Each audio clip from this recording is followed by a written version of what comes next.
have you now. They want to mess with my droid. They're going to pay for it. This is the way. You may fire when ready. Blow that piece of junk out of the sky! The way you're fighting, you wouldn't last long. Hello there. Kenobi!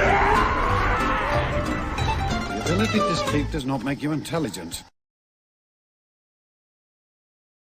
Another episode of Skeleton Crew down, and the adventure still feels like it's just getting started. Because this show has really been a blast so far. We're in the third episode. We've got a lot more episodes to go, but the third episode continued to deliver on the promises that they gave us for the past 3 years in all of their media interviews about this being a pirate show, a kid adventure. I mean, they're just hitting all of these really fun notes. They introduced us to one of the coolest character designs I've seen in Star Wars in a very long time in this episode. And so that was awesome, and we've got plenty to talk about from this episode. We're going to start our breakdown of the latest Skeleton Crew episode today, and that's not the only thing we've got to talk to you guys about, because I read just a couple days ago perhaps the craziest Star Wars news headline that I have ever read. And so you are not going to want to miss our discussion about that news headline coming up in the HoloNet News segment. And I say "are" because it is not just me on this podcast, as our longtime listeners will know, but also my co-host, the pirate Pantoran himself, Colin Archer. Hey, Carter, man, this rivals some of the best Star Wars TV. I mean, it's just fun, right? It's totally different than Andor, but like the characters in here, the adventures that you see developed, we had a lot of questions asked in the last episode, AT-AT and what is that?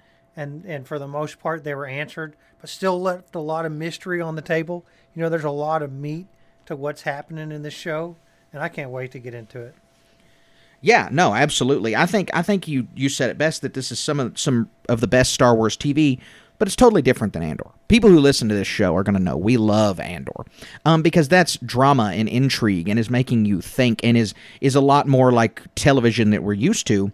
But this is also striking a nostalgia note and a lighthearted fun note that is something that I'd say even The Mandalorian hasn't gotten as right as Skeleton Crew has. Now, The Mandalorian's done a lot of other great Star Wars things. This isn't a criticism of The Mandalorian, but this is simply saying that they may have really found a way to tap into that like childlike joy once again after you've seen some of your first Star Wars movies that every generation of kids has had with some Star Wars. Well, Skeleton Crew really unlocks that joy again. It's a re-experienced joy that you don't get out of the other shows, even out of the other shows that are more family-oriented, like The Mandalorian or even the animated series. Skeleton Crew's doing something a little different here. Yeah, and this being kid-focused, I think, is really the key. I'm in a busy time. My kids haven't watched this third episode, and one of them hasn't seen any of them yet. But I'm really looking forward to seeing how this develops and how they react to scenes in this movie, because really, even me, I'm just a big kid. I'm picturing myself how I would act on this pirate ship. Right, absolutely. Yeah, it's been fun because the kids have been able to see themselves, or like you said, the one thing that every human being shares in common is that we've all been children at one point. Not the only thing, but one of the things we share in common.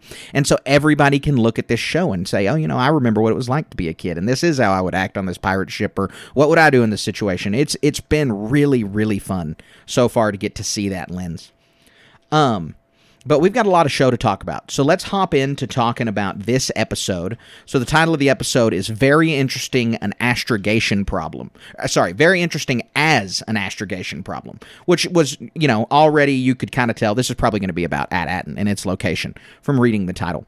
I'd say it's about Kim, but yeah. Yeah, I gotcha. So it opens up with just a shot of basically like downtown AT-AT. I know that a planet can't really have a downtown, but that's what it looks like, is that it just looks like any city USA downtown with a couple skyscrapers and a weird looking building. And then we cut to the suburb shot again.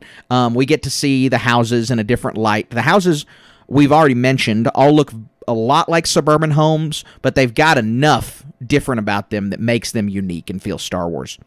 Right fast, this is on the topic, I see a lot of the pushback on Star Wars Suburbia. I don't understand this criticism at all. Should we rehash it at least one more time?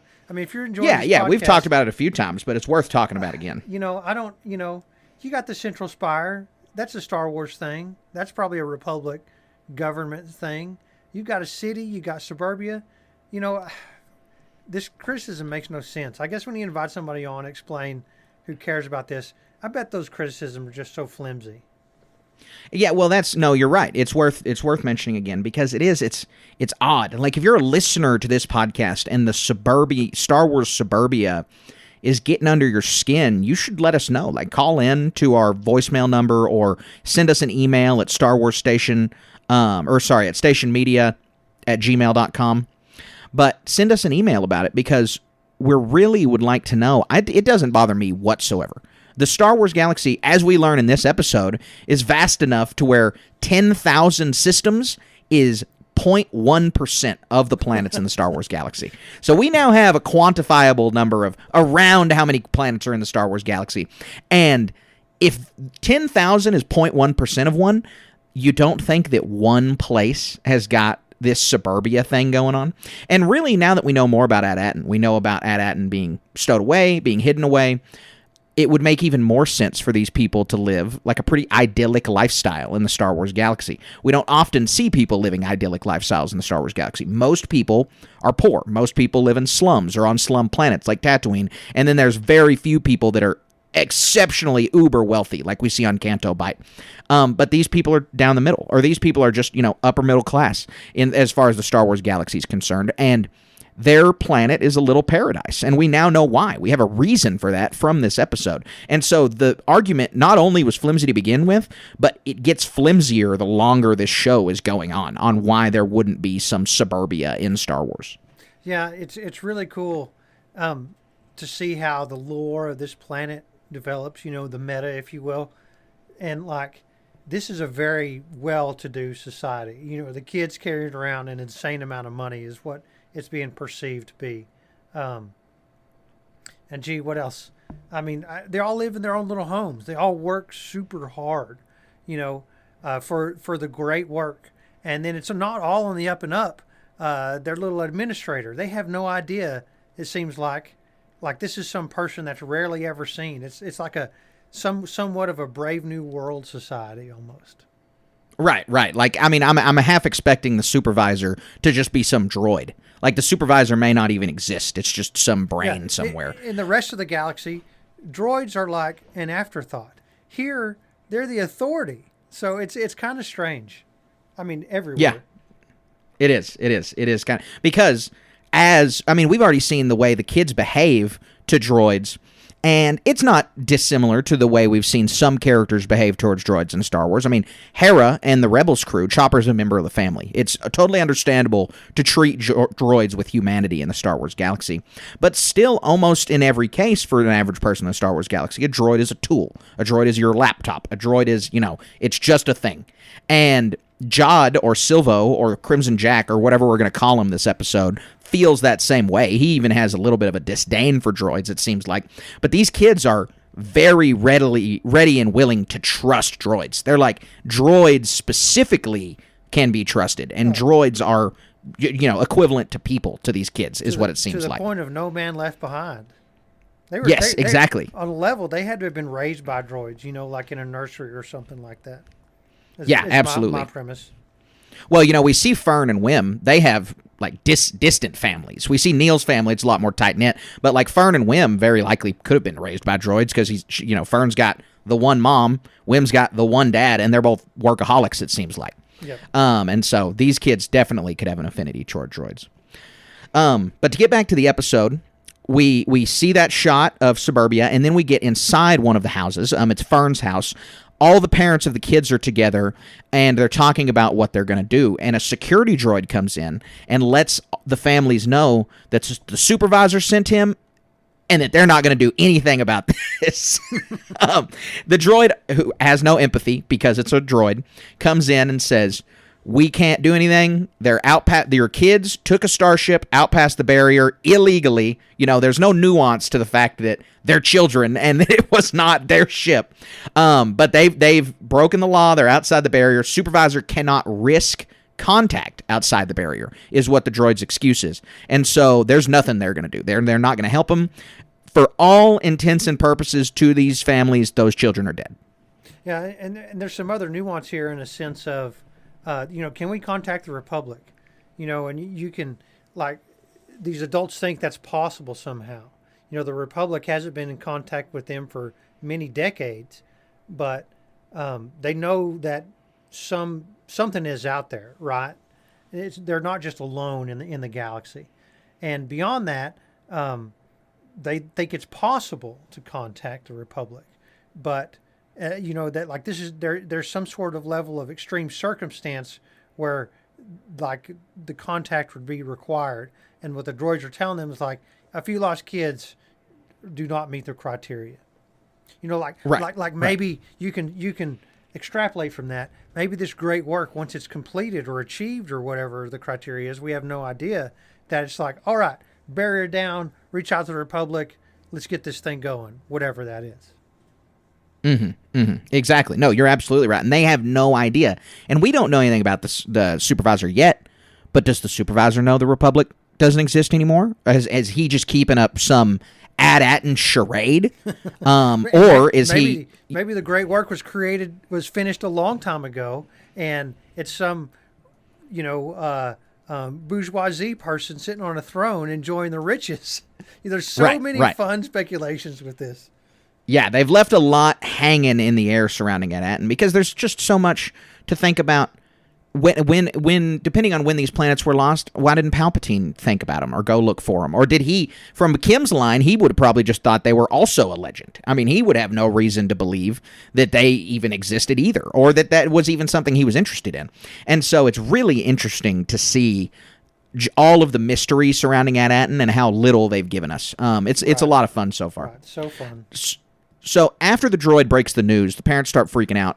But with the camera focuses on Wendell, Wim's dad, and he's kind of staring pensively. He takes off his glasses, and it looks just like he's got a little bit of a plan brewing. I can't venture to say at all what that might be, but it just looks like he is not ready to give up, as much as the other parents are all just freaking out, screaming. And they're only going to rely on the droid and the supervisor.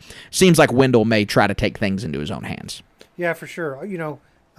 Wendell's a capable person who takes care of his kids, has a family, and works real hard and has high expectations. He's not just going to sit idly by while his kids are out there. What's really cool about this, and a lot of Amblin stuff that we've talked about on here, the parents are afterthought characters. I'm glad they're not in this case. I can't wait to see what kind of dynamic that supplants itself to.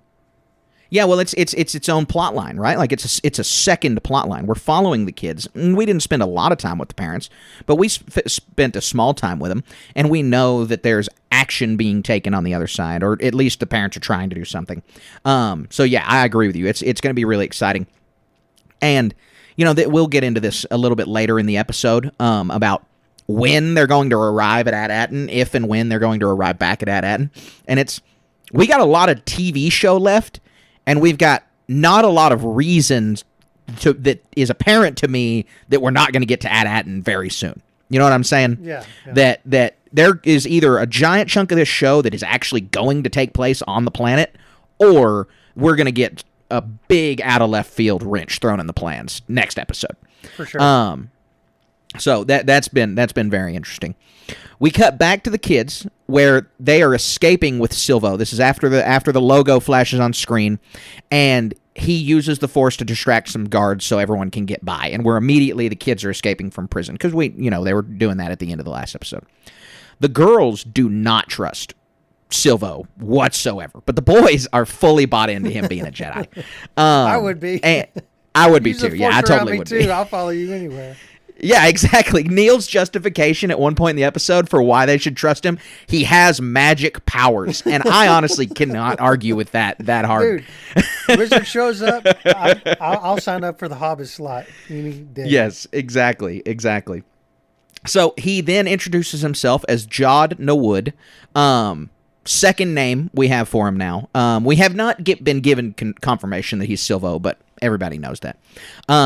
So Wim gives the kids a spiel about the Jedi being protectors of justice, as Jod is off-screen disabling a guy and stealing his blaster, because Wim has just got blinders on hardcore. He is obsessed with he is looking for Jedi everywhere, and he's found one. And so he's not going to give that up, just like he wasn't going to give up the fact that the ship was a Jedi temple until it was just cold and apparent that it was not. Yeah, I mean, he just found out magic was real. I think any of us would be in his shoes too.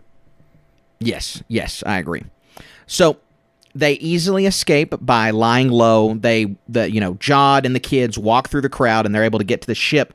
And Fern is concerned about all of this, but they are taking the ferry up to the ship.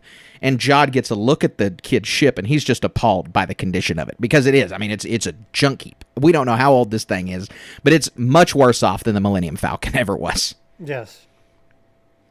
It's Silvo a is ship still. I mean, underground for how long? Exactly. We have no idea. The cool thing about all these Star Wars ships, they're super resilient, and I like that about the whole thing. You know, they just don't fall apart on a whim. I guess unless it's a TIE fighter. Right, cheaply made. But yeah, the Star Wars ships, the older models, they've still got some good hardware on them. So they all get on the ship. They're on the bridge, and Silvo is ready to leave to go find his friend. He calls her a she, and so immediately my mind is turning. I turned to my wife Cassidy and I said, "Who do you think it is? Like who's his friend? Do we know his friend or do we not know his friend?" Was my first question. I didn't think we knew him. Turned out to be right, but I was sitting there trying to stew on people that it possibly could be, and using the word she narrowed it down a bunch. I mean, I could only come up with Maz Kanata as the only character that it possibly could have been. But that's also been because for the past months, all the rumors online keep saying Maz is in this show. So that was why my mind went there immediately as well. Yeah, still could be, but probably not at this point. Yeah. Yes, exactly. Because the character we're introduced to in a little bit is pretty much serves the role that Maz would totally have served. Yeah. Like down to line by line. Yep. So the kids are arguing that they got to go back for SM-33, which you called last week. And so they are insisting that they have to go back. Jod's not having it. He's like, it's just a droid. And Fern says the Jedi never leave a man behind. One, as we just talked about, he's not a man. He is a droid. There's a bunch of people in the galaxy that would have no qualms about leaving him. So the kids have this affinity for droids. But also, as Fern says, the Jedi never leave a man behind, Silvo starts to say, that's not, and then he trails off. Yeah. Doesn't want to tip his hand. Say that again? He doesn't want to tip his hand, right? Right. He doesn't want to tip his hand. But also, this could mean so many things. I mean, this was the perfect line delivery right here, because that it left it so open-ended to what does he mean? That's not about the Jedi never leave a man behind. You know, if he's going to say that's not true, well, what does he mean by that? That's firsthand knowledge that Jedi don't leave people behind. Not, conceptually I read somewhere that Jedi don't leave people behind. If he's going to say that's not true definitively, then he has some personal knowledge about this. And so, where did Jod learn to use the Force? Maybe he got left behind by a Jedi somewhere. I mean, that seems like the most readily available answer off of that, him trailing off right there. Yeah. I mean, there's so many possibilities, like you said. I mean, the development of this character's backstory, he's been through a lot, and we're getting some inklings and tidbits. His morals are totally compromised, and what would anybody who was raised in a Jedi order? It takes an extreme amount of brainwashing. Like you're going to go, like you surmised last week. He's a former Inquisitor or something. But they're still good, I mean, he's not shooting the kids in the back. They wouldn't do that kid show, obviously. But he's not all bad, is what I'm trying to say. And there's plenty of opportunity for him to be just a straight scumbag.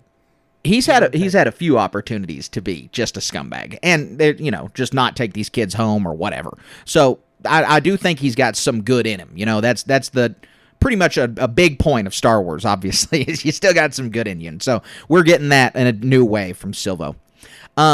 But then he later saves it. He says, "Oh, that's not a very Jedi thing to say that the Jedi say about the Jedi never leave a man behind."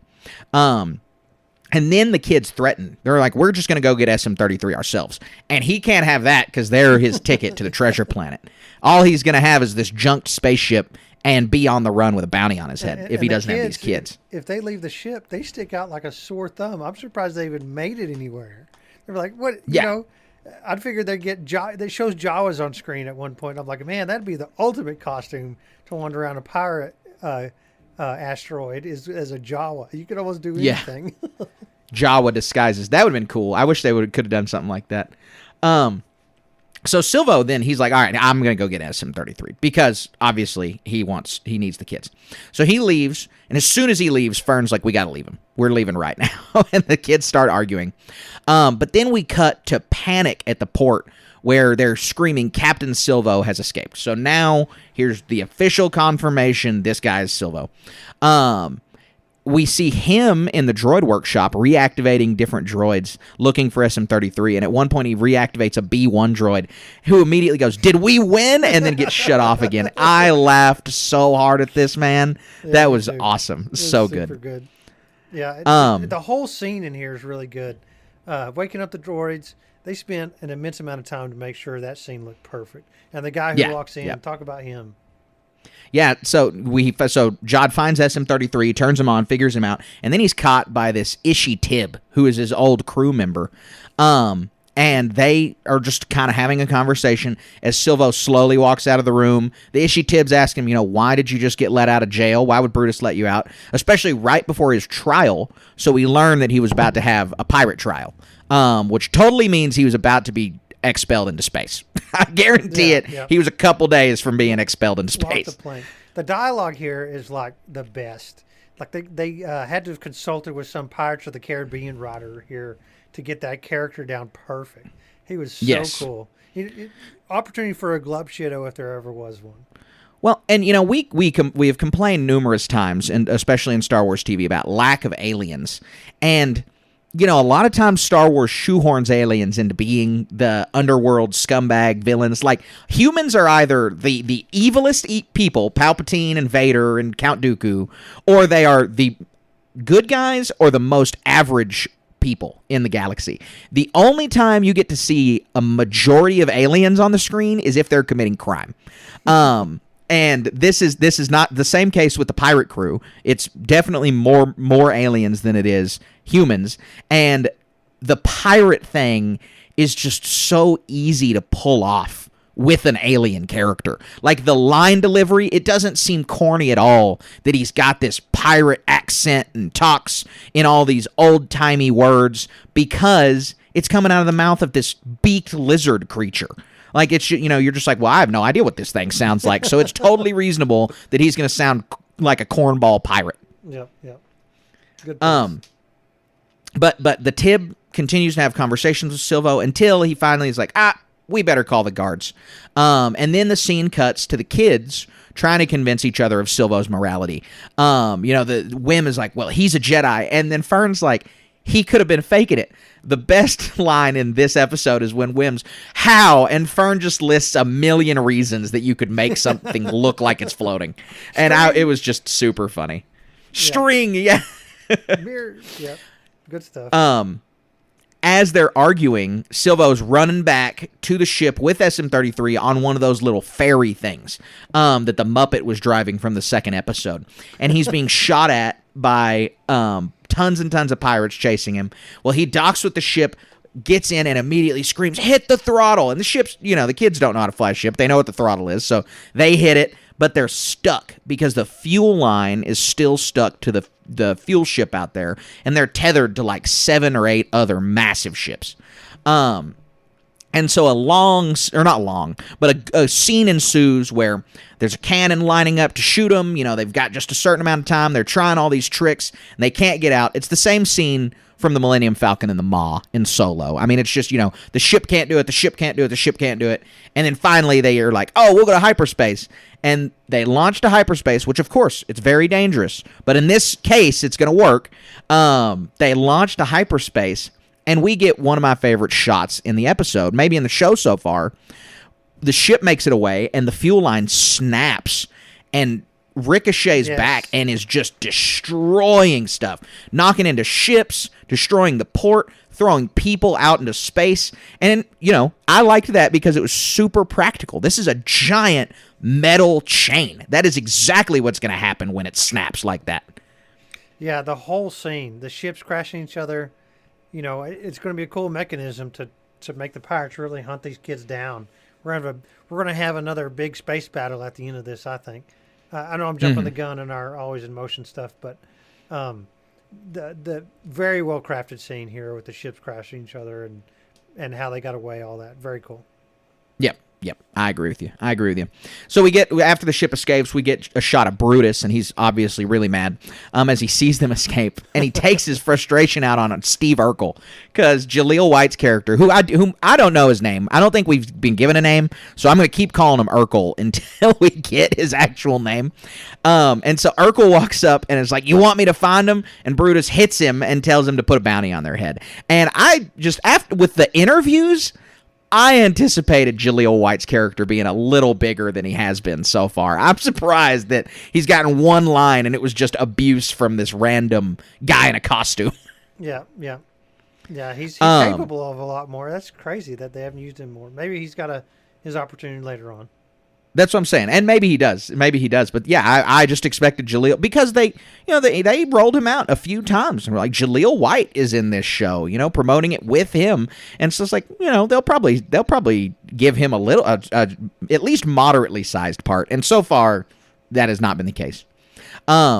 So back on the ship, Jod is eating in front of the kids while they're starving. Like, Neil's stomach is growling. And the kids are talking. He's talking. He tosses his bowl at SM-33 and tells them to clean it up. And then Jod says, "Oh, there is more food." And the kids immediately go ravage it. And he walks away because now he knows the kids are going to be distracted, and he's going to go poke around the ship. It looks like they're eating oatmeal. I wondered how long that oatmeal's been sitting there. Space oatmeal. I was like, man, that should have been underground. I'm sitting there like, I can't imagine eating that stuff. Yeah, it was all blue. See what I thought it looked like? Have you seen? This is crazy. This is a weird tangent. But they have flaming hot Cheeto macaroni and cheese. I've seen this in the store. Well, anyways, flaming hot Cheetos are made with like red 40 and whatever else, and they have that bright red fluorescent color, and it's the same thing on Takis. Well, Takis released a blue flavor with, I guess, blue 40, and I thought it looked like someone made Flamin' Hot Cheeto mac and cheese, but with blue Takis instead, and it made me want to throw up. That's hilarious. But yeah, I think you're right. So that's what it looked like. But the kids ravage the food, and then Jod is walking around. I'm sorry. I'm losing my notes real quick. Yeah, Jod is walking around. He's trying to Jod's walking around the ship. Yeah. Yes, and he's trying to find is he trying to find anything? Because he's just kind of looking around, right? He's poking around, trying to figure out about this ship. Well, he puts the knife in his belt, and he finds a jacket, and he's checking out boots. He's just basically being a pirate. Yeah, just poking around, trying to find anything he can, taking whatever he wants. And then SM-33 comes and confronts him and, asks him who he is, what's his right to come and try to boss SM-33 around, just really laying into him. And he, Jod kind of bows up to SM-33, and he's like, "That's none of your business." And then SM-33 draws his full height, and immediately Jod is way nicer to SM-33. This whole interaction is some of the best written lines in this show. Cause he's like, "I won't be repeating myself."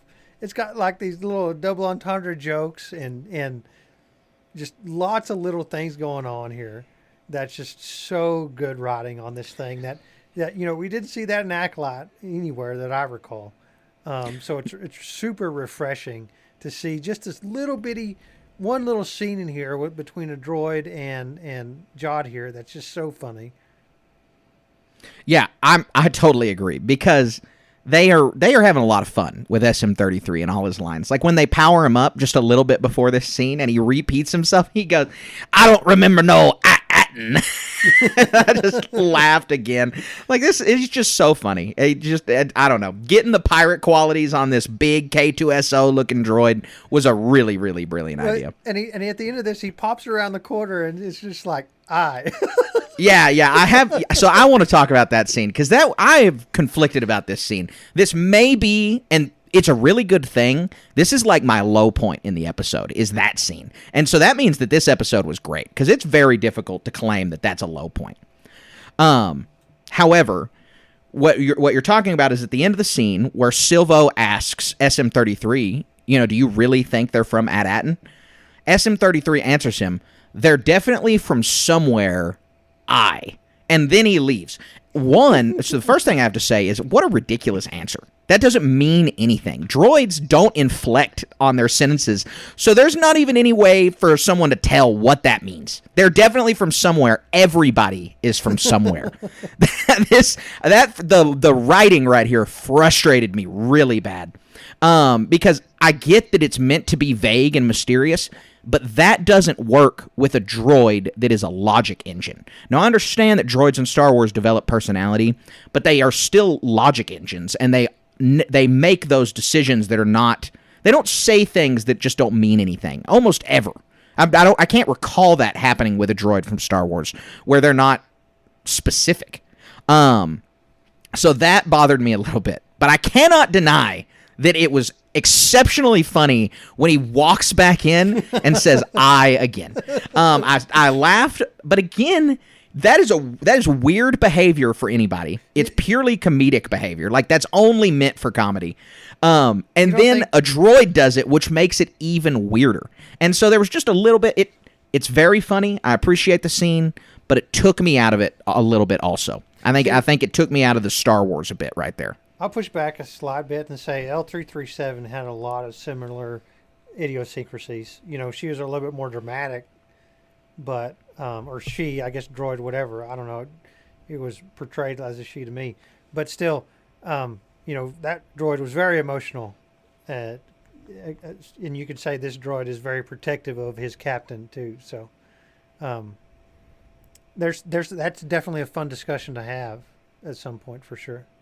Yeah, no, absolutely. It's worth talking about. I mean, you're right, maybe after this series, we should take a look at some droid personalities. That would be worth talking about. Just the way, this is a very interesting topic that I'd like to explore, because we've talked about this on the show before in many different ways, and we almost talk about this every time there's a droid character. But in real world time, since 1977 to now, how have droid characters changed in how they're portrayed? Because with R2-D2 and C-3PO, you get, tools. 3PO is a character. R2-D2 is a character. They're friends, but they're on that line between tool and pet. They don't really bridge that to a full-fledged relationship yet. We don't really start getting that full-fledged relationship stuff until Return of the Jedi, and then later in the prequels when Anakin develops his relationship with R2 and 3PO. But then, as Disney acquired Star Wars and as the Clone Wars was made, droids started to develop a lot more personality, and so they've changed. Droids are a lot different characters than they were previous to the Disney acquisition. And so we should really sit down and kind of talk about that and take a look at how different the droids are, because I think your point is well had, that maybe I'm comparing SM-33 too much to 3PO, or even K2SO, who's an earlier Disney droid, or Chopper, when I should be thinking more about L337 and Dio, and IG-11. Those droids who had a lot more personality, who had a lot more feelings than the droids that came before them. Yeah, yep. It maybe in a what do you call that? A Patreon exclusive episode. That'd be a good one. Yeah. We definitely want to hear from our listeners and our Patreon subscribers. Let us know if that's an episode you guys would like us to talk about, because the SM-33 dynamic's pretty unique. I think we're both pretty impressed with this character. I'd say he's the strongest character so far of the show for me. He is, and I think you had predicted that he wasn't going to be part of this, and thank goodness he still is, because I don't predict him making it to the end. I'm jumping the gun again. I'll shut up. Oh, I do. I definitely do. But yeah, let's talk about that in Always in Motion, But I've got a very, very easy justification for why I think he's going to make it to the end. So we'll talk about it there. So the kids are then at the table eating oatmeal with each other after SM33 just did his I thing. And they're talking about, do you really think that there's treasure on Ad-Aten? And Neil, I really liked this coming from Neil because it's given us a little bit more of his character. We know Neil's smart. We saw him talking about his math homework on the bus, and that kind of was leading us down that path. But now Neil's really getting his gears turning and coming up with this. He's the one asking the questions, and he says, well, aren't our parents analysts, but what are they analyzing? You know, he's pointing out that all their parents are doing something. And then Wim says, well, they're analyzing something about money as he's looking at those Republic dactyries. And the kids are starting to connect the dots, that the great work and that Ad-Aten and the treasure, all of these things are connected, that their parents are somehow influencing all of the treasure that's supposed to be at Ad-Aten. Yeah, I think we had this discussion in our last episode. You talked about the kids were asked what they want to do, and they were like, I want to be this and I want to be that. And we're like, and we speculated, well, like in regards to what? They explicitly didn't tell us. And so now they're progressing that little plot line to this of what's going on. They're buffing the edges on this MacGuffin of the planet. It's really cool. Yeah, it is. It really is. And the second half of this episode I love. It's really, really good because of the depth that they're adding to that and the mystery. So after the kids' conversation, Jod comes in, tells them it's ready for bed, and this was really funny because it's still reminding us they're kids, and especially Fern, because Fern's the hardest of the kids. Like, she's the one that doesn't feel like a kid. She's always making right decisions. She's always making clear-headed decisions. She's evaluating stuff. Exactly. She's the mom of the group, and so it can be lost that she's a kid too. Jod comes in, time to go to bed. Fern, I'm not tired, and then immediately cuts to them being asleep. That was so funny. I'm sure as a parent you got a belly laugh out of that one. Oh, yeah. It happens all the time. Yeah.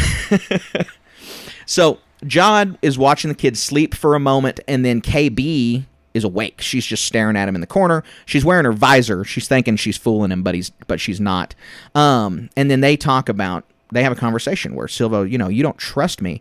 And KB says she has calculated the odds of Silvo betraying them. Here's some more to build on KB's character. What do you really make of this? Like, because she now seems more Lobot-ish, like we talked about the last two episodes. She's still not Lobot. I mean, we know Lobot was enslaved by the Empire, but she's kind of bridging that gap between. She's like a cyborg, basically, and we get some dialogue at the beginning of the episode about her and her health monitors, and so as we talked about, I think it's kind of disability plus augmentation. Yeah, it could be something like that. I mean, having ability, like knowing how to use a calculator, doesn't equal wisdom or knowledge or experience and that stuff. Well, we see her later on. She's able to help calculate the hyperspace jump trajectory and all that stuff. She's sitting there calculating the odds, stuff like that. So she's got something else in her pocket that's not just ability, right? And it's different. Yeah, she's got like a partial droid brain. Yeah, it's different from what everybody else has. Wim's just the whimsical little guy, and Neil's and the elephant kid. Yeah, he's just a wing. There's more to him than that. But the other one's a bona fide leader, and it's cool to see the dynamic here that they're not just one size fits all. Doing really cool stuff all the time. Wim and Neil are going to have their time in the spotlight, and I can't wait to see what that's going to be. Yeah, me too. And I gotta say, just talking about KB's character and the whole cast that's been built right here, we're talking about the way that droid characters behave. Well, SM33 is the more human character than KB. KB is the droid character for this show. She's not a droid, but she's the droid character. She's filling the role that the droid would. I mean, she's, like, to your point, spouting off odds, like C-3PO. She's sitting there saying, this is, we have the odds of this happening. Or I calculated the odds. Those are C-3PO lines. And she hasn't really had any lines that weren't C-3PO lines. I mean, even when we're back on the planet at the very beginning, on episode 1, she says that, Fern made her do X. And it sounds like Fern's always making her do stuff. Like she's just a droid willing to do what Fern tells her to do, or other people tell her to do.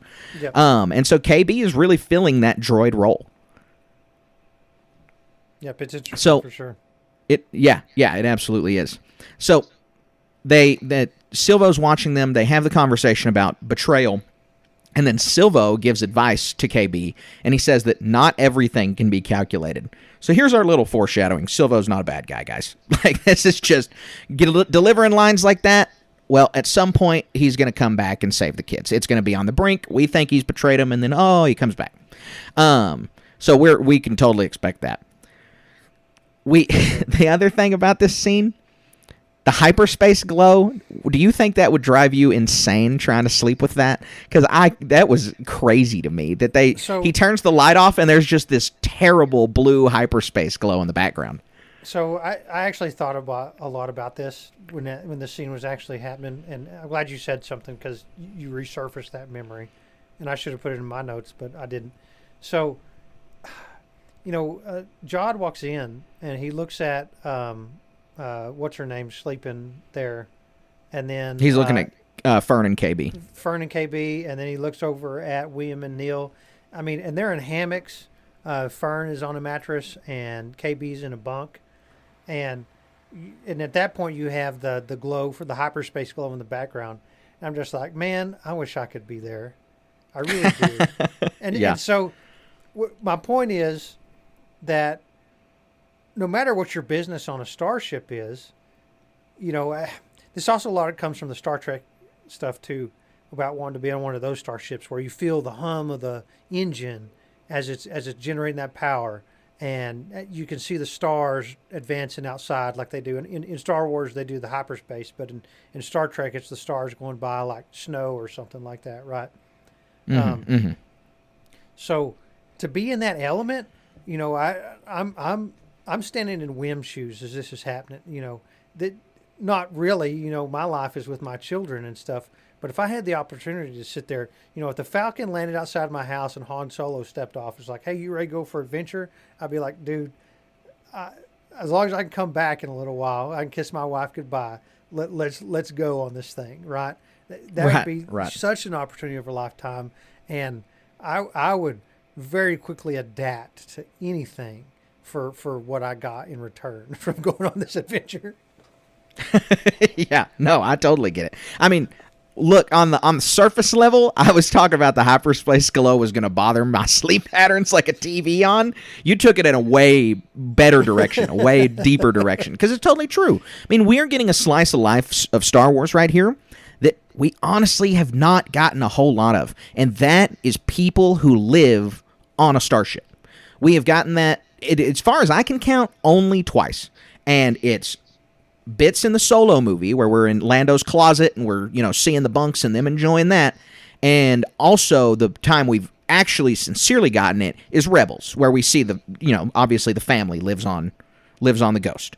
And so this is already showing us in live action something we haven't really seen a whole lot of. And that's just, this is where these people slept on this ship. This is where they did X on this ship. This is where they ate meals. The ship is more of a house, and we know where the rooms are and moving around than you ever do in the Millennium Falcon in the original trilogy. I mean, if you hadn't seen some visual dictionary or cross section of the Millennium Falcon before, and you just watched those 3 movies, do you think you could draw that ship 50% accurate on where the rooms are? No. I don't think so either. And so this is an opportunity we haven't gotten as fans in a while, or ever really, and that's live action, getting to see how the inside of a starship like this. And so that's been a lot of fun. That's been a lot of fun so far.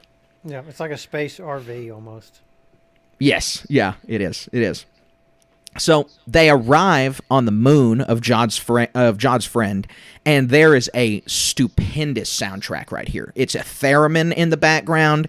It's giving classic sci-fi ooey-oo vibe sounds. It sounds like a UFO. It sounds like Aliens in Roswell. I just really, really liked it. Star Wars doesn't normally have that sound. But this planet with this gorgeous pink-purple planet rise in the background was really, really cool. I liked it a lot because it was our moon. I mean, it was a desolate, barren rock with an atmosphere. Yeah, with an atmosphere. And it could be artificial. You know, there's little towers in the background. But, man, talking about the ultimate places to live as a hermit. That gas giant in the background reflecting the star. You know, that the outside is bearable. You know, I mean, they're not freezing, so it's not terrible, but they're not roasting alive. There are places on planet Earth colder than this moon. There are Right. plenty of places on planet Earth colder than this moon. Right. And so, gosh, it's so gorgeous here. I'm thinking about sitting on the patio of this place, looking at this gas giant, you know, drinking coffee in the morning or something like that, just enjoying life. Almost the ultimate. Well, this episode has set some pretty high background expectations, because, and not just this episode, but Ad-Atten is cool. I'm not hating on the suburbia, but we know what we're going to see on Ad-Atten. But then we get to the spaceport, and it is just awesome. It's something that we haven't seen in live action before, really. We've seen the Ring of Caffrine, but we haven't seen something exactly like this.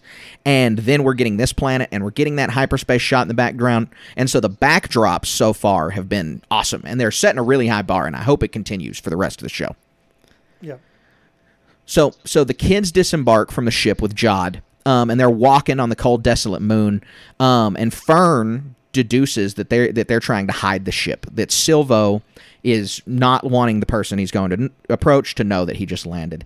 And then Silvo goes on this long spiel about how they need to be wary of his friend. That, you know, he's been a friend with this person for a long time, but he kind of expects to be stabbed in the back. And he's just trying to set the kids up to not fully trust this person.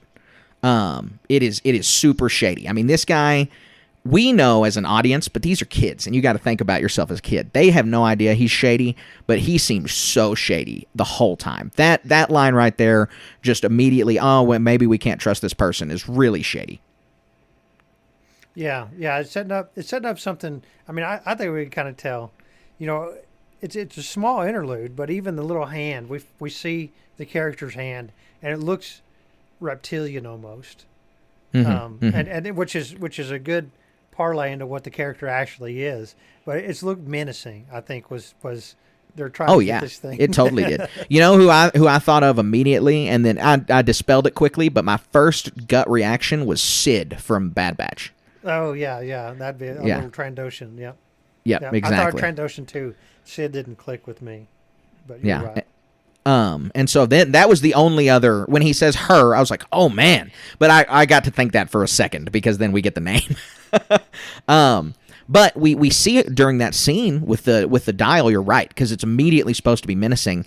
We get some dialogue about arresting Silvo, and we know that this woman is speaking with someone with that authority. Now, it's a little difficult to understand the conversation, I would say, because the two voices sounded kind of similar, and it comes out of nowhere, and you don't see any faces.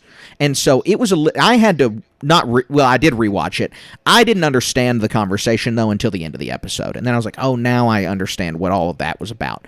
And so it wasn't giving away that she was good just yet, but once you know, then you know that's what that seed was planting there. Right. So Silvo comes to the door. Kim is the name of the character, and he's coming. He says, I've got, some big news, big score for us, if you'll just let me in the door. And he is greeted at the gate by the same gate watch droids outside of Jabba's palace. And I think this may be the first time we've ever heard them speak basic, or just be a microphone for someone who speaks basic. 'Cause every other time it's that same deep voice that's speaking Huttese. It's like a chuta tachiti. Yeah. Yeah, it makes me, I want one of these setups now.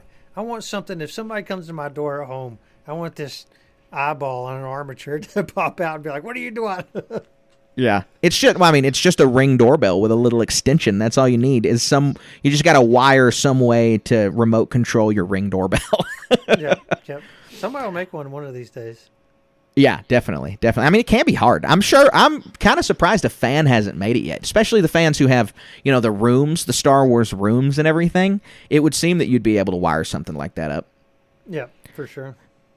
So as we said, Silvo comes to the door, and Kim is calling him Crimson Jack over the microphone. And then he asks why he has the children, or she asks why he has the children with him. Crimson Jack is super interesting nickname. Obviously, Jack Sparrow, or who's the actual real life pirate that's named Jack that I'm drawing a blank on right now? Black Jack Roberts, I think. Sounds Yeah, familiar. exactly. That's exactly what it was. Yep. And so this is just a pirate name illusion.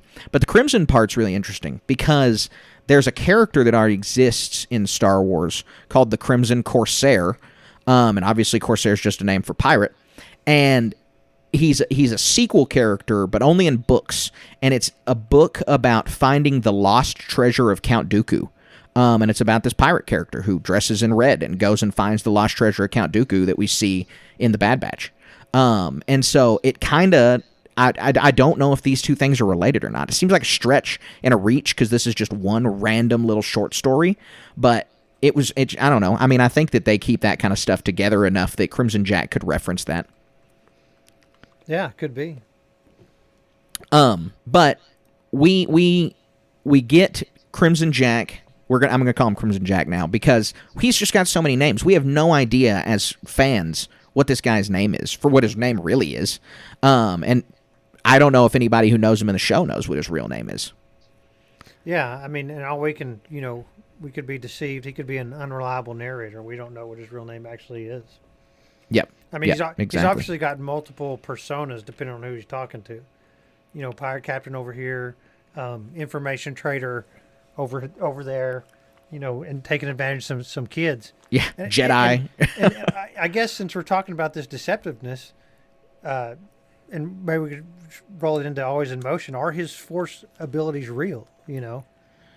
I know, man. It's tough because he's done it in so many situations where he would not have control over anything to be able to plant a wire or do some kind of magnet or whatever.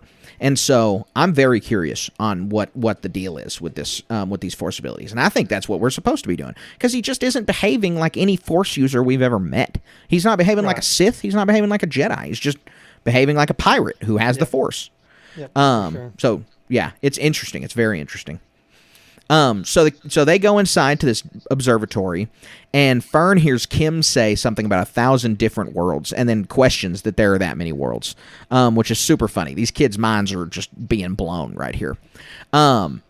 Kim is an amazing concept for a character. This was like an RPG character come to life. Like this felt like something that someone would put in a Dungeons and Dragons game, and then really elevated to a Star Wars feel. Kim, the owl astrogator, living in this super cool observatory with thousands of maps and star charts. I really, really liked this. And it was akin to that. It really reminded me of the scene where in the 300 where they visit the same kind of astrologist. I thought it was very funny to see what is normally an ancient concept taken into the a futuristic concept like Star Wars. Yeah, I mean, this character is just over the top cool.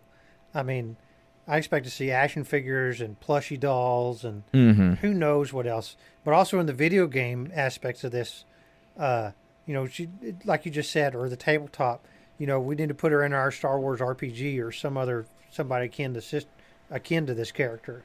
Like the knowledge keeper type character that you come across to figure out how to complete your quest, just as these characters are doing. But it's a Maz Kanata stand-in that's even better than expected. Absolutely. It's total. I mean, I really, really enjoyed Kim's character through and through, and a good person. Not really a criminal. Didn't seem like. And so, Kim gives us the rundown of what AT-ATN is. The kids go up there. Silvo explains what the kids are there for and how he came across them, and then Kim is surprised, and so she brings this big giant scroll and unveils it in front of the kids and in front of Jod, and she says that AT-ATN was purposefully hidden away from the rest of the galaxy because it was one of the jewels of the Old Republic, which are treasure planets that have all been destroyed except for AT-ATN, which is still hidden. And just amazing. That is just such a fun concept. It's Treasure Island. It's not that far-fetched. It's a normal pirate trope concept, but they still made it worth it by throwing in the Jewels of the Old Republic part and making them planets and just giving it the Star Wars spin. Yeah, I mean, And so that's what this adventure is for this whole show, is discovering what this planet is. The planet-sized MacGuffin. Yes, Can't wait. yes. Really can't wait. It's awesome. I can't wait. I want to see more. I want to know more. And it's a story we've heard many times. I mean, Treasure Island was written so long ago. I can't begin to say how long ago, because I know that if I say how long ago it was, I'm going to be wrong, and someone listening to this podcast is going to love Treasure Island. And so I have to get it right. Treasure Island was written in 1883. And so Treasure Island is like 150 years old. That story has been retold in so many ways. It's still so beloved. Everybody likes Treasure Island, and this is just the Star Wars spin on it. And this is something that we were really kind of promised when Disney acquired Star Wars, was that we were going to get stories told in a Star Wars way, that we were going to get, the Star Wars drama in Andor, and the Star Wars this in that, and just that we were promised a lot of different genres of Star Wars, and this is delivering on that promise in ways where sometimes it hasn't been delivered on. Yeah, the Treasure Island, there's massive twists in that book, and that's where the character Long John Silver was in that book. That's one of the big ones. And man, Disney has done several of their own versions of it. They've already done, I think it's Disney. Yeah, space Disney's version done of it. Treasure Island. It was one of the first animated movies that had computer, not CGI graphics, but like computer drawn animated things overlaid with a 2D animated drawings. Yeah, It's Treasure really Planet, cool. right? You're talking about Treasure Planet? Yeah. Yeah. There Yeah. you go. Yeah, it's really, it's good, and it's popular. And it's like, that genre of animation is popular, especially among people in my generation. And this is something that is really, really making a resurgence. And stories like this, these are popular. Anecdotally, I just went and watched a production of Treasure Island. My mom's a high school teacher. And so she's also the play director for the high school. And I watched a production of Treasure Island like 6 months ago. And so that story just lasts, and it can be told in so many different ways. It's really good to finally see it introduced to Star Wars. So the kids say that they need a map. But then Jod and Kim tell them that they can find At-Aten by questioning the kids, that they don't need a map. And so they start getting information out of the kids. Kim starts asking them all kinds of questions just about where they're from, about their planet. A really, really neat concept to sit here and be able to filter and sort like that was really cool. Again, everything about Kim's pretty neat. But during questioning, KB says that they learned about Coruscant and Alderaan, and we get an awesome line. This was so good. This was just so well written. Kim says, "Alderaan missed the war, did you?" Because it's a time-setting device. It's a great allusion to, obviously, A New Hope. And we as fans get to appreciate that line. And we get to figure out how little these kids know, because Neil goes on to ask about what war, implying they also don't even know about the Clone War. They don't know about the Galactic Civil War or the Clone War. Yeah, it's a big deal. And yeah, there's so much. I'm watching these scenes so I can get all the full context.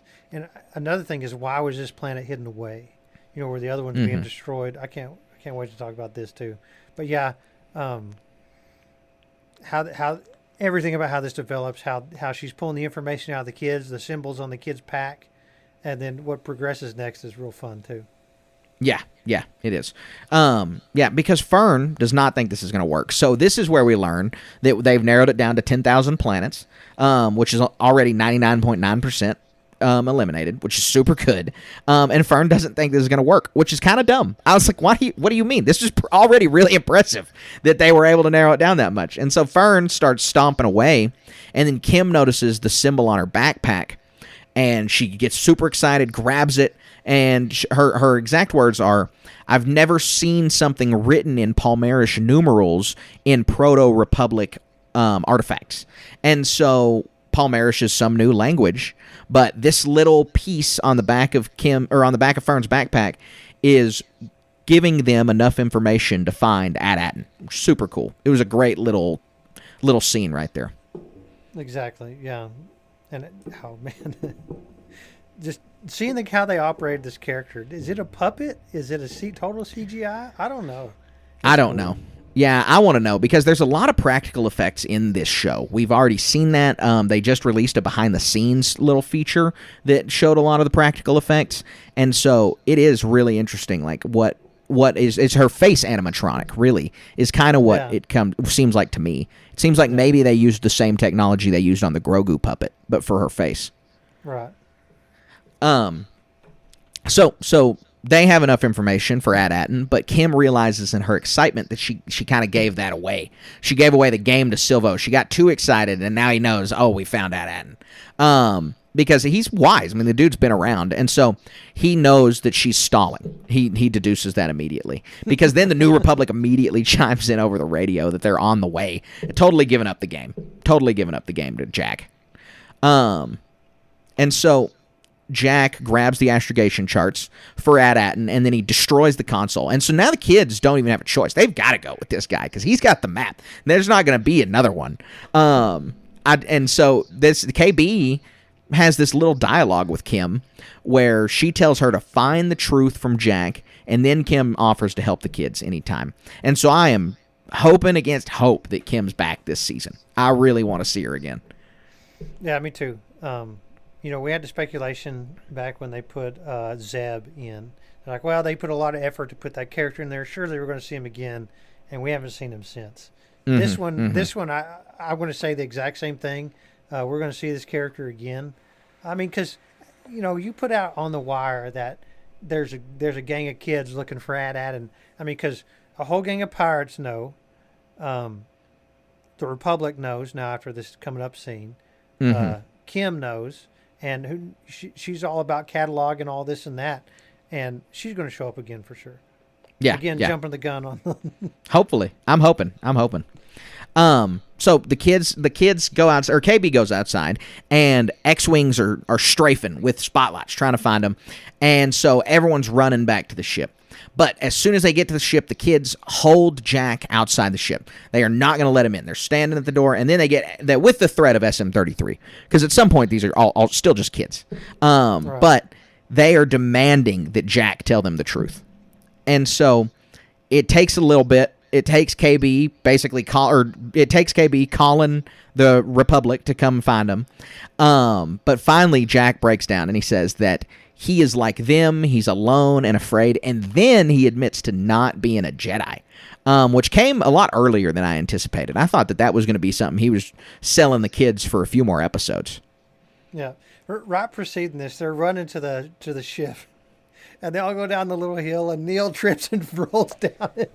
Yeah. And you had to be looking to see it. I mean, but it's something wasn't even spoken about, but it's just this hilarious little things. A little klutz guy here, Chunk from the Goonies, being himself, right? It's hilarious. Yep. He is. He's so funny. Neil's good comic relief. He's really good comic relief. So he says he's alone and afraid, and then that he's not a Jedi. And they ask him, so I think Neil is the one who chimes in. He goes, but how do you make things float? We don't get an answer. But yeah, Neil, we all want to know that. And then KB demands that he work for them before they let him on the ship. They're like, you're not coming on the ship unless you work for us. Because at first he tries to do a partnership.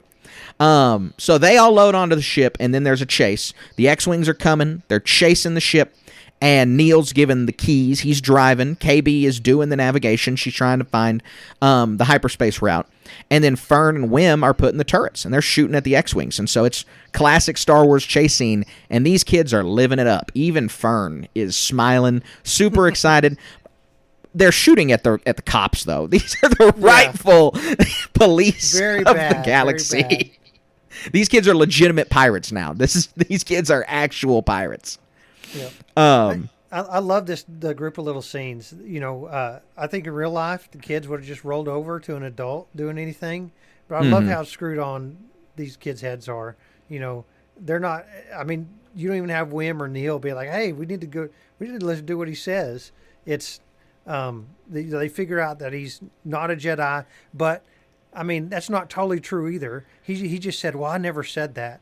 Well, that could mean he's not a Jedi now, which is kind of obvious, after a lengthy amount of time not being a Jedi, just like Obi-Wan, is I'm not going to go advertising that I have force powers, because in the last little bit of time, if you did that, somebody's going to show up and kill you or conscript you or put you in amber under a castle, and that's bad. So I wouldn't be shouting I'm a Jedi either. No, I would not at all. Because, even though the Empire is defeated, it's still very dangerous to be a Jedi. There are not very many of them around. Well, and just what I'm saying, old habits die hard. If he spent the last 2 decades hiding out, trying to make his way as a pirate captain, even with these kids with the treasure planet on the horizon, I'm not going to sit there and be like, well, I guess I better start finding another crystal and putting my lightsaber together. It'd be real hard. No, that's a good point. A very good point. So then Silvo says, this is just an important line, rely on a droid and they'll let you down every time. So this guy's got problems with droids. It's not just he didn't want to go back for SM-33. This guy's got something going on where he does not trust droids. But he takes the helm back and successfully makes the jump, and they get away from the X-Wings. The kids are off into space, what we assume is AT-ATN, but probably not, because what else are we going to do? But they make it away, and then the X-Wings dock at Kim's, and they say that they couldn't shoot down because the kids were inside. And that's the end of the episode, except I was so disappointed that the X-Wing pilot was not Carson Teva. I was really hoping it was Carson Teva. Me too. I was just like, man, because when I heard the voice over the radio, I just looked at my wife and was like, oh, yeah, that's Carson Teva. I was totally wrong, but I was like, they got him again. And then I was so disappointed when it was not the case. I hope he shows up. This is in the whole, for the fans who don't know, Skeleton Crew is within the Favreau-verse, the Filoni-verse, within Star Wars, because Dave Filoni and Jon Favreau are executive producers on this show, as they, did Book of Boba Fett, Ahsoka, The Mandalorian, and this takes place around the same timeline. And so this is going to tie in with all of those. And so Carson Teva has so far been the uniting link between all of those shows. And so hopefully we're going to get some more Republic action because we want him to come back. Yeah, for sure. But at some point, when do you say it's a big galaxy and it's starting to get unbelievable that Carson Teva is everywhere at once? That's the other. I don't know if I'll ever get tired of it, but you got to start thinking about it then, because when you start to put these planets on a map, you're like, wait, how is Carson Teva there and there? But we don't know where any of this stuff is, so who knows?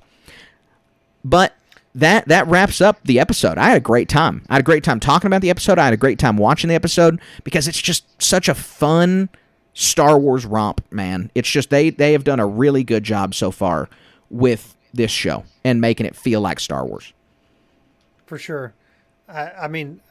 All this, what we just talked about, this fight or flight scene where they're shooting at the X-Wings, taking place with that gas giant in the background. To me, that's what Star Wars is about. I think of Rogue One with Scarif under them doing all this kind of stuff. Mm-hmm. I think of like the Trench Run, and they got this massive, unbelievable station that's firing back at them, and you got that little scene where Yavin's about to peek around that gas giant. It's almost the exact same as, we're fixing to breach this line of demarcation here where we can jump to hyperspace. So cool here. All these elements are woven together to make Star Wars. That's what we're here for. That's why this show has such a high rating on the Rotten Tomatoes and this and that. And we're here for it, man. This is so good. Yeah, I'm pumped. With the way that the reviews have gone, audience and critic, I think that this show will get renewed for a sequel, if we see the finances there. I really hope that it's also performing financially.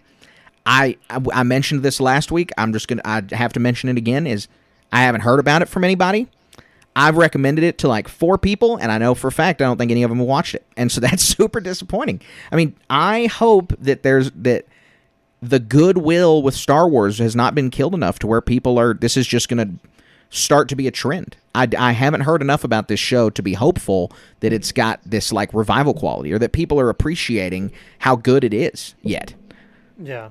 Yeah, I think it'll get there, especially once we get to the holiday. I bet it'll be taking off a little more. I hope so. I'm definitely hopeful for that. So that wraps up the meat, but we still got to talk about this show because there's a lot left on the table. So let's hop in right now to Always in Motion. Difficult to see. Always in motion is the future. All right, Colin, so we've got a lot going on in this show. We've got what the parents are trying to do. We've got the kids trying to get back home. And we've got all of this new information about Atten. So do you have any bold predictions for the next episode or for the rest of the show? So the first one is, I don't think, we kind of alluded to it a minute ago, I don't think they're going to end up straight at Atten. I really think, because I'm looking at, one thing with science fiction shows, in a lot of cases they're balanced on a razor's edge in a sense of suspension of disbelief. If it's too fake or too outlandish, people think it's dumb, and it doesn't perform very well. I'm kind of hard thinking of some examples, but like think about where the movies where aliens win or something like Independence Day 2. That movie stunk because they wanted to take the core of the planet. Okay, whatever. And my point is, in this case, is if they're going to narrow down all these 10,000 planets to just one, I don't think so. And I think for a narrative, being that there's a few more episodes on this, they slam that card in. They got to get down into the science a little bit of, how would even this Star Wars astrogation professional, because these aren't names on a map like we determined. These are stars that have like gravitational pulls and star systems that exist in certain spots around a nebula amongst a whole galaxy, which is kind of crazy when you think about it. So I think there's 3 planets, and they're going to show up at one of them like, oh, well, this isn't that Atten, and we're going to have our first encounter with some pirates that are looking for these kids or something, because like I said, now everybody knows these kids are making a stir in the galaxy. You've got pirates, you've got the Republic, you've got Kim wanting for the safety of these kids and stuff. And so there's going to be a fun encounter in the next episode for sure. Do but they're you not think going to get home yet? You think we're going to get an encounter? I don't think they're going to get home yet either. I absolutely agree with that. Do you think that we're going to get a larger scale encounter between the pirates and another force, whether it's the kids and some other pirates, or the kids and the Republic, or the kids and somebody, or just the Republic and the pirates? Do you think we're going to get a larger scale conflict than we saw between Gorian Shard and the Mandalorian? Or do you think we're not going to get as large a scale conflict? At some point, yes, there's going to be, I think, a very large one.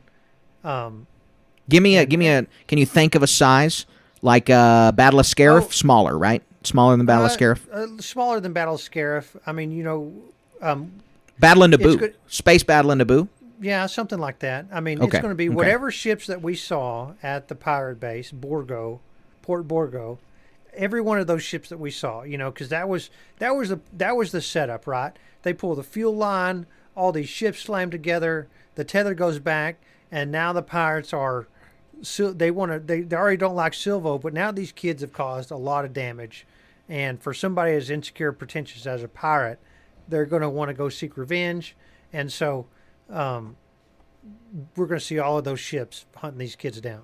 It's going to be cool. Not to mention, it's a pirate show. And we saw the very opening, them using docking tubes and guys in spacesuits. And that's just not something where, it's going to be a one and done thing. I don't expect, at least. And even in the old Pirates of the Caribbean, it was, the Black Pearl, which was its own little independent ship. You had the Pirates, which was their whole big fleet. And you had the English Navy, which is their whole big fleet. I mean, there's direct analogs to everything that's in this show.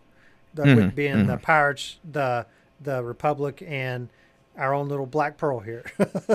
Yeah, absolutely. I've got to say, can you think of a company that you would rather produce a pirate Star Wars than Disney? I mean, they've got like the pirate market cornered. Pirates of the Caribbean, that Treasure Island reproduction, that Treasure Planet that Treasure Planet movie. I mean, they've just got, Disney has been banking on pirates for a really long time, and so they understand pirates better than a lot of people. And like you said earlier when we were talking about the meat of the episode, I'm sure they brought in pirates consultants. sure. You're forgetting Jake and the Neverland Pirates on the Disney Kids show. You know, I actually thought of that, but I did not know the name. I was like, I don't know what that thing's called. But Captain Hook, forgot about that one. Forgot about Dude, him. I have to watch Jake and the Neverland Pirates practically on repeat for over 2 different spans of my lifetime. Yeah, So I can believe that. I could almost talk about Jake and the Neverland Pirates as much as this show. So You should start a Jake and the Neverland Pirates station podcast. regardless, your point is eminently stands. I mean, they got the market cornered on pirate stuff. Now it spans across, steampunk pirates. They got Star Wars pirates. They have regular Pirates of the Caribbean. There's pirate history is actually pretty vast. We talked about Black Jack Roberts and all that stuff. We think of Pirates of the Caribbean. There are pirates over in Asian countries too that had big fleets. Oh, there's pirates today. I mean, you know that. Everybody knows that. We've still got pirates in Somalia. Yeah, but I think they're held with a little bit more disdain than some sort of illustrious. Oh yeah, yes. Well, I don't. But that's kind of the rose-colored glasses about pirates, because there's that meme about Jake and the Neverland Pirates where one of their lessons is a pirate never steals. Wait a minute, that's why they exist. Yeah. But no, one thing we're talking about SM33. That's another thing we need to speculate on. Is he going to make it to the end of the show? I mean, to be more specific about this, I think that character is going to die or something like that. But to elaborate a little bit more, this character, a lot of these characters have direct analogs to the Goonies. KB is what's his name? I forget. But Neil is Chunk. Wim is Eric, I think is the other kid's name. Mouth is what's the girl's name in this? I can't KB. keep all this in my head. No, KB and the other one. Oh, you mean Fern? I got you. Fern, yeah.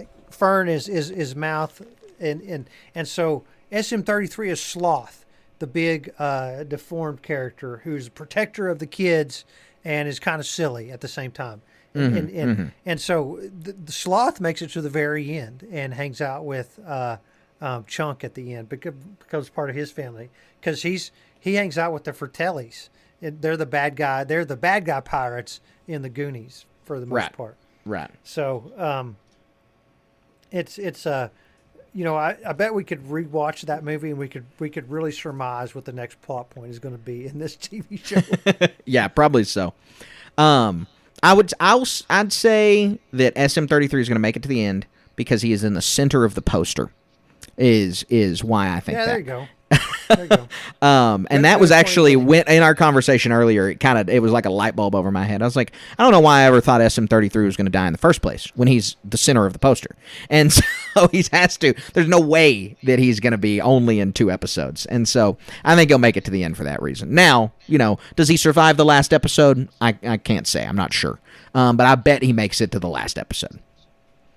Another thing to speculate on that I think is going to be fun is, KB had her spotlight in this one a bunch.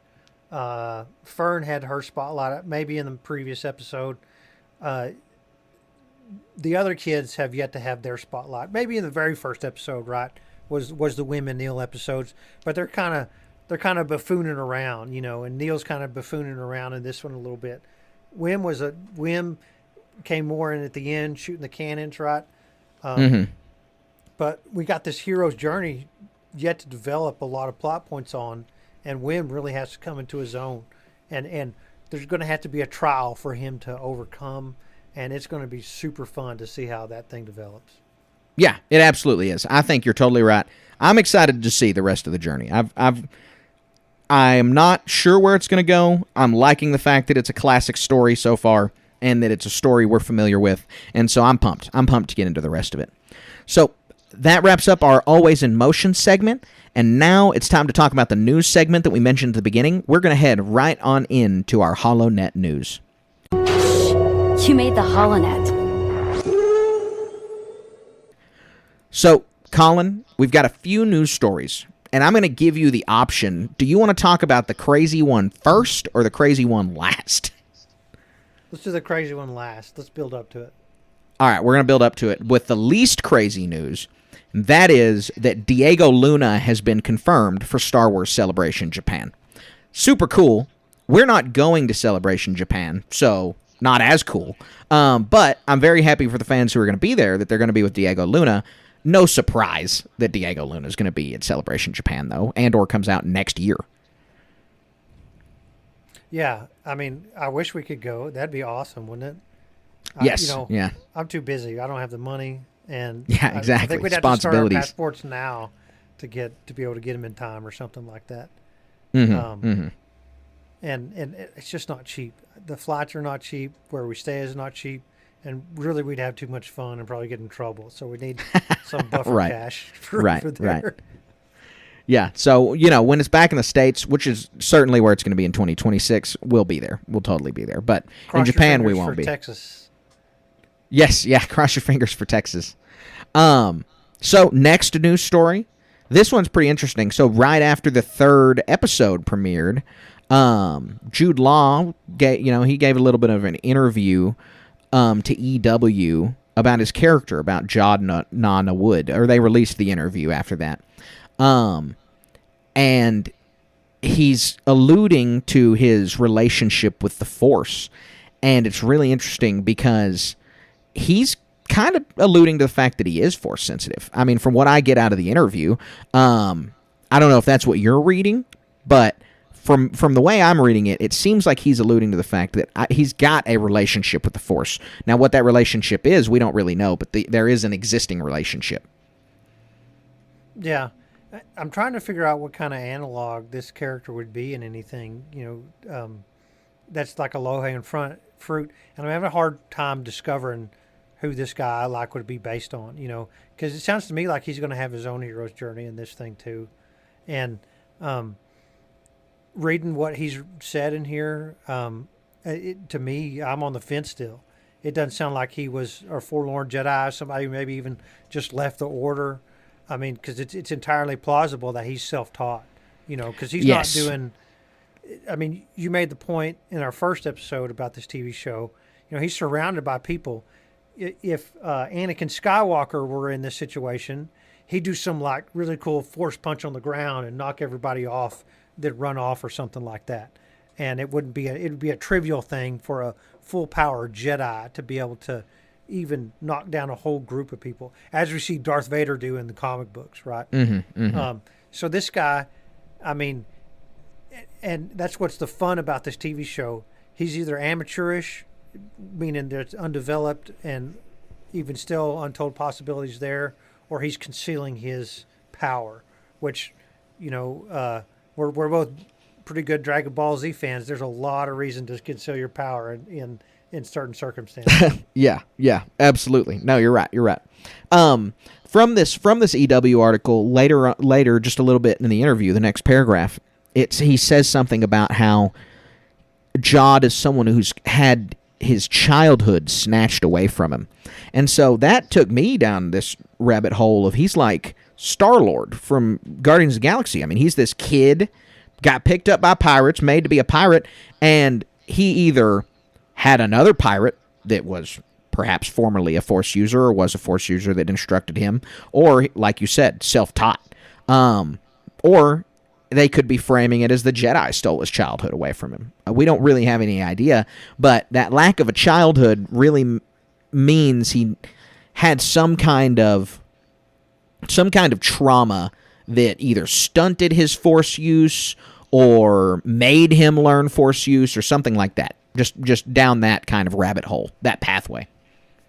Yeah, and then I think it happens mostly in the books, and you have to read a lot of books to span across and see exactly what's going on. But one of the things is that the greatest people in the galaxy, Palpatine being the most obviously one, but even the Scott Leia, she was only modestly trained in the Jedi arts as an adult. Right after Luke Skywalker, they figured out there's more than just kids who grew up on a farm and more than kids who grew up as royalty on some planet somewhere or on Alderaan. and that's the point of the Jedi. They want them when they're kids to really hone in and develop not only the powers themselves, but the responsibility of these powers. And so if you have somebody who doesn't have this, is self-taught or is somehow like forlorn of the Jedi, there's tons of stories of kids who leave the Jedi Order and they're unopposed. I think Yoda comments on that at some point. Mm-hmm. But, there's trauma, like you said, but then there's also like discipline and these fearful situations where people discover they have powers. And, Leia at the very end was able to pull herself into the ship, stuff like that. Right, right. Where, you reach down and do stuff and figure things out. But it's a fun discussion to have for sure. Well, and it's not outside the realm of possibility that, Jod is around Clone Wars age. You're some Padawan that got separated from your master, and Hondo's crew, for example, comes around you. We see Anakin and Obi-Wan struggle against Hondo's pirate crew, outsmarting them multiple times. You're one Padawan. Well, now you're just a pirate. Now they're just going to force you to, because the Force is pretty handy for a pirate crew to have along. And so if you got kidnapped at a young enough age, you're just forced to be the pirate's little Force monkey. Yep, for sure. So he quasi dresses as a Jedi. He's got not exact, but heck, I dressed the same way as when I was a teenager. Jeans in a polo and a hat. Right. I'm 40 years old. Right.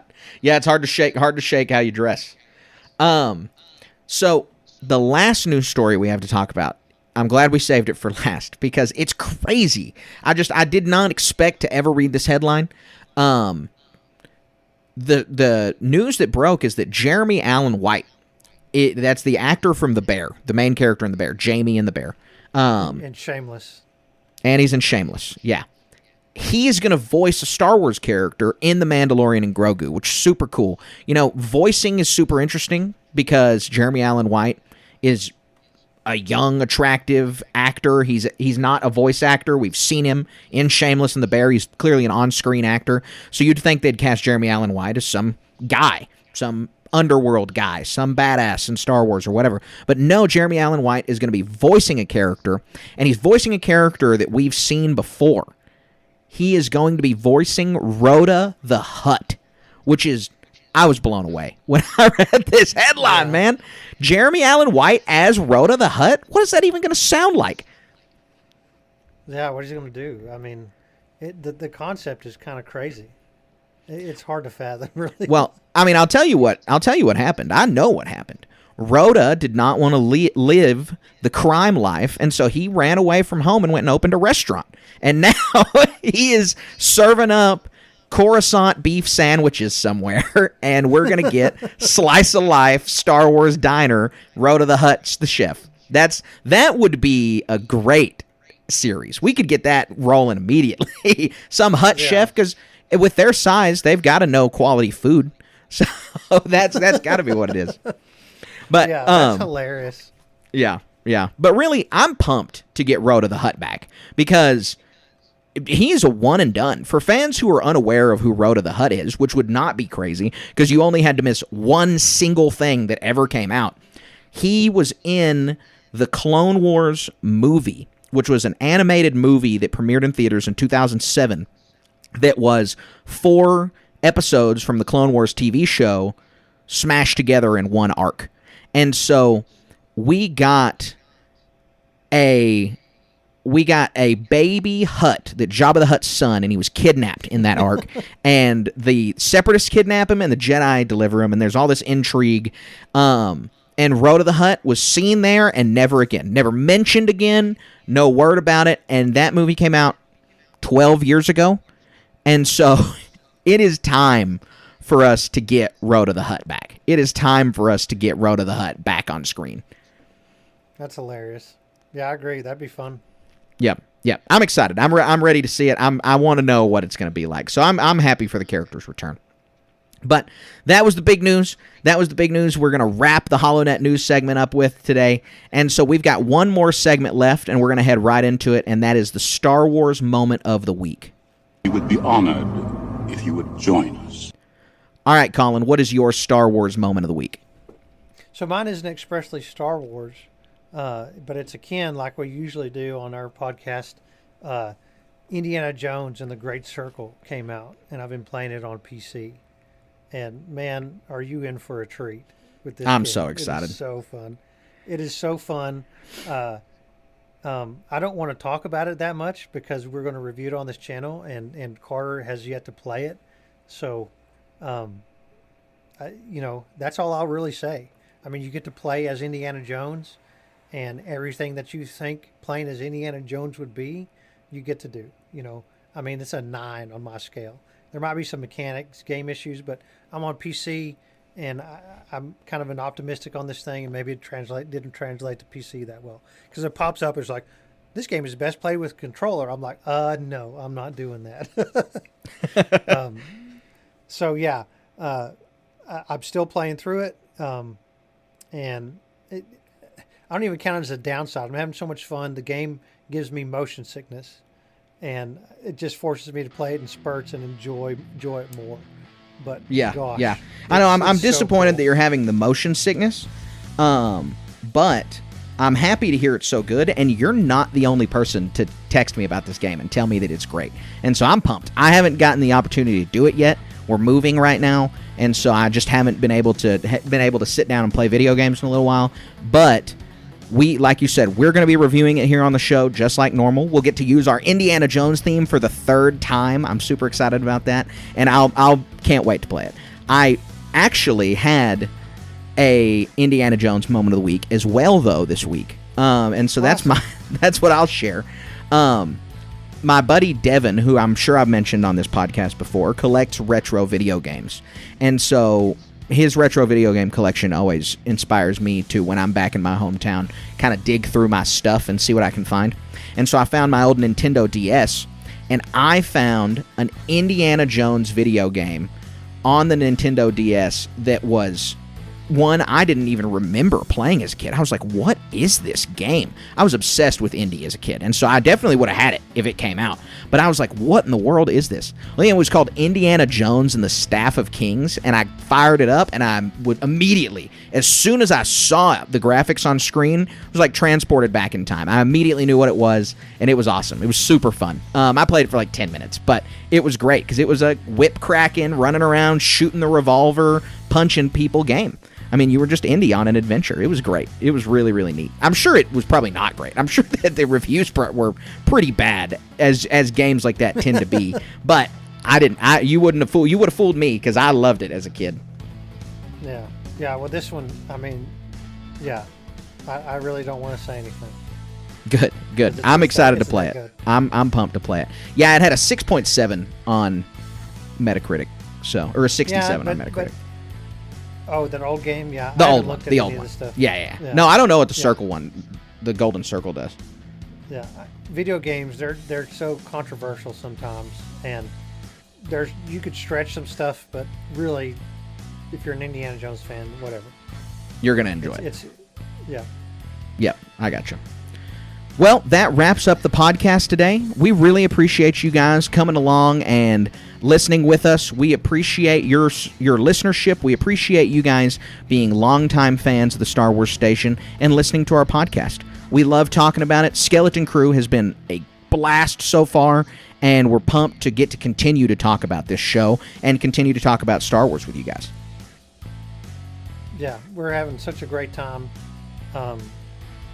And it's not just Star Wars, it's Indiana Jones. We never thought we'd get that. But man, the buffet is like got the best meat on it with this Skeleton Crew. And it's exactly what Star Wars needed. We got this news with Road to the Hutt. No, that's so far out of left field. And I cannot wait to see that movie. It's going to be so fun.